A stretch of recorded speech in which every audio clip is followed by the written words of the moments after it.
जळगावच्या चोपडा यावलमध्ये वादळी वाऱ्यासह पावसामुळे केळी, तूर, मका, पपईसह इतर पिकांचं नुकसान झालं तर वादळी वाऱ्यामुळे झाड पडलं, त्यामुळे बुराणपूर अंकलेश्वर राष्ट्रीय महामार्गावरती वाहतूक ठप्प. 2 दिवसांपासून आता अहिल्यानगर जिल्ह्यामध्ये झालेल्या मान्सूनपूर्व पावसानं अनेक ठिकाणी फळबागांचं नुकसान झालं. श्रीगोंद्यातील कोळगाव या ठिकाणी वादळी वाऱ्यामुळे हातातोंडाशी आलेली डाळिंबाची बाग उन्मळून पडली. शेतकऱ्याचं लाखो रुपयांचं नुकसान. बीडच्या केज तालुक्यामध्ये अवकाळी पावसाचा फटका बसला. केळीच्या बागांचं मोठं नुकसान झालं. वादळी वाऱ्यामुळे शेतातील सोलार पॅनल देखील उन्मळून पडले आणि लाखोंचं नुकसान झालं.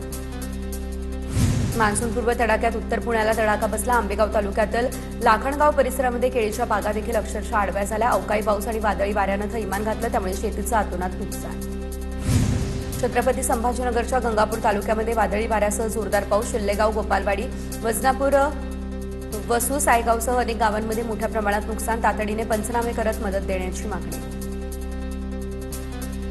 येवला तालुक्यातील नगरसूर परिसरात गारपिटीसह वादळाचा कहर. वादळी वाऱ्यांमुळे येवल्यामध्ये पोल्ट्री गोडाऊन, पॉली हाऊस उद्ध्वस्त. नैसर्गिक संकटामुळे परिसरातील नागरिक आणि शेतकरी हवालदिल.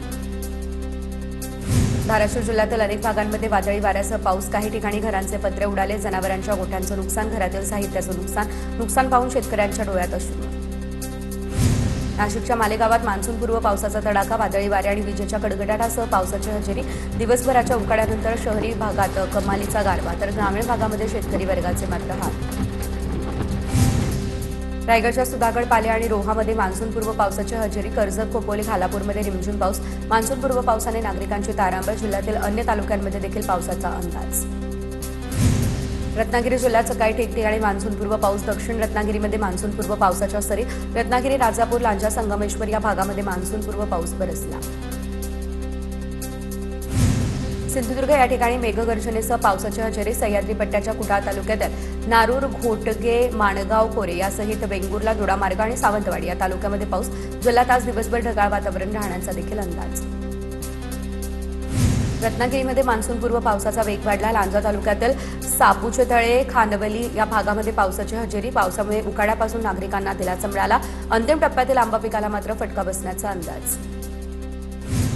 बीडच्या केज तालुक्यामध्ये आता वादळी वाऱ्यासह जोरदार अवकाळी पावसाची हजेरी. अनेक घरांवरील पत्रे उडाली, झाडं उन्मळून पडले. काही ठिकाणी वीज पुरवठा देखील विस्कळीत झाला. पंढरपूर शहरात काल रात्री झालेल्या जोरदार पावसामुळे दर्शन रांगेतील भाविकांचे हाल झाले. वारा आणि जोरदार पावसामुळे रांगेत पाणी साचलं. मंदिर समितीने तात्काळ योग्य व्यवस्था करावी, अन्यथा आंदोलन छेडू असा नगरसेवक विक्रम पापरकर यांचा इशारा. शेतातील झाडाखाली उभ्या असलेल्या शेतकऱ्याचा वीज कोसळल्यानं दुर्दैवी मृत्यू. तर बीड जिल्ह्यातील सोनी जवळा या ठिकाणी शनिवारी संध्याकाळी ही घटना घडली. दिगंबर ससाणे असं मृत शेतकऱ्याचं नाव. अमरावती जिल्ह्यामध्ये गेल्या आठवडाभरापासून तापमान 45 ते 46 अंशांवर. संत्रा उत्पादक शेतकरी संकटात. तीव्र उष्णतेमुळे संत्रा पिकावर परिणाम. जिल्ह्यात सलग आठवडाभर तापमान 45 अंशांच्या पुढेच. चंद्रपूरमधल्या ब्रह्मपुरीमध्ये सलग तिसऱ्या दिवशी तापमान 47 अंश सेल्सिअसच्या पुढे. चंद्रपूरमध्ये 46.2 अंश तापमानाची नोंद करण्यात आली. उष्णतेमुळे वाहन चालक, मजूर आणि शेतकऱ्यांना मोठा त्रास सहन करावा लागतोय. गोंदिया जिल्ह्यातील तापमानाचा पारा 45 अंशांवर. नागरिक उकाड्यानं हैराण. दुपारच्या वेळेत रस्त्यांवरती शुकशुकाट, तर पुढील काही दिवस तापमानात आणखी वाढ होण्याचा अंदाज. यवतमाळ जिल्ह्यात उष्माघातामुळे 4 जणांचा मृत्यू झाल्याचा संशय व्यक्त. दिग्रसमध्ये एकाच दिवशी तिघांचे मृतदेह आढळले, त्यामुळे खळबळ. पोलीस आणि आरोग्य विभागाकडून यासंदर्भात तपास सुरू. अमरावती जिल्ह्यात आज हवामान विभागाकडून उष्णतेचा रेड अलर्ट जारी. तर उद्यापासून 26 तारखेपर्यंत ऑरेंज अलर्ट. वाढत्या उष्णतेचा नागरिकांच्या आरोग्यावरती परिणाम. गडचिरोली जिल्ह्यामध्ये पहिल्यांदाच मोठ्या प्रमाणात तापमानात वाढ. प्रवासी नागरिकांकडून रुमाल बांधून उष्णतेपासून बचाव. दरम्यान वाढत्या तापमानामुळे अनेक भागामध्ये विद्युत सेवा देखील खंडित. वर्धा जिल्ह्यामध्ये तीव्र उन्हाचा शेतीकामांना फटका. उन्हामुळे तीळ पिकाची देखील सवंगणी. काढणीला विलंब. उन्हाच्या तीव्रतेने शेती कामांच्या वेळेत बदल झाला. खरीप हंगामातील पूर्व मशागतीच्या कामांवर परिणाम होण्याची शक्यता. धुळ्यातील शेतकऱ्यांकडून खरीप हंगामातील मका पिकाच्या पेरणीला सुरुवात. पेट्रोल पंपावरती डिझेल उपलब्ध झाल्यानं पेरणीला सुरुवात. ट्रॅक्टरला डिझेल मिळालं, त्यामुळे शेतकऱ्यांकडून समाधान. नंदुरबारच्या शहाद्यामध्ये डिझेल भरण्यासाठी आलेल्या शेतकऱ्याला मारहाण. पेट्रोल पंप कर्मचाऱ्यानं शेतकऱ्याला मारहाण केल्याची माहिती. कॅश पेमेंट नसून ऑनलाईन पेमेंट असल्याच्या रागामध्ये कर्मचाऱ्याकडून मारहाणीचा व्हिडिओ सोशल मीडियावर व्हायरल. जळगावच्या धरणगावमधील पेट्रोल पंपावरती जिल्हाधिकारी रोहन घुगे आणि पोलीस अधीक्षकांकडून पाहणी.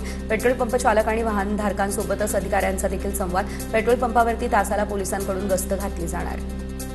हिंगोलीमध्ये पेट्रोल पंपावर डिझेल घेण्यासाठी नागरिकांची मोठी गर्दी. बोल्डा फाट्यावरील पंपावरती 1 किलोमीटरपर्यंत रांग लागली. रांगेत सर्वात जास्त ट्रॅक्टरची संख्या. पंपावरील गर्दीचा ड्रोनच्या सहाय्यानं ही दृश्य टिपण्यात आली.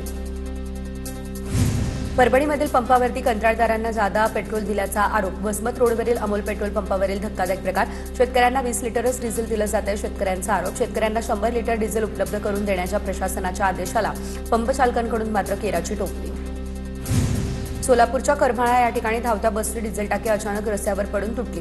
तर एसटीच्या देखभालीवरती प्रश्नचिन्ह. करमाळा वाशिंबे या मार्गावरती धावणाऱ्या बसची शहरातील सिद्धार्थनगर परिसरामध्ये डिझेल टाकी खाली पडल्याची घटना. वाशिममध्ये सलग 10व्या दिवशी पेट्रोल पंपासमोर कॅन घेऊन शेतकऱ्यांच्या रांगा. जिल्हाधिकारी योगेश कुंभेजकर यांच्याकडून वाहनांचे आरसे आणि इतर कागदपत्र तपासून डिझेल देण्याचे आदेश. कागदपत्र तपासून कॅनमध्ये 50 लिटर डिझेलचं वाटप. चंद्रपूर शहराच्या दाट लोकवस्ती असलेल्या गणेशनगर भागात झुडपी, जंगल आणि कचरा डेपोला आग. अग्निशमन दलाचं पथक घटनास्थळी. युद्धपातळीवर आगीवरती नियंत्रण मिळवण्याचं काम सध्या सुरू आहे. चंद्रपूरमधल्या इरई नदी खोलीकरणामुळे यंदा पुराचा धोका कमी होणार. प्रशासनाकडून 6व्यांदा नदी खोलीकरणाचे काम आणि या कामामुळे नदीचं पात्र रुंद आणि खोल होणार. चंद्रपूरमधील नागरिकांना मोठा दिलासा मिळणार. नागपूर जिल्ह्यात तयार करण्यात आला पाणंद रस्ता. महसूल मंत्री चंद्रशेखर बावनकुळेंकडून पाणंद रस्त्याची पाहणी.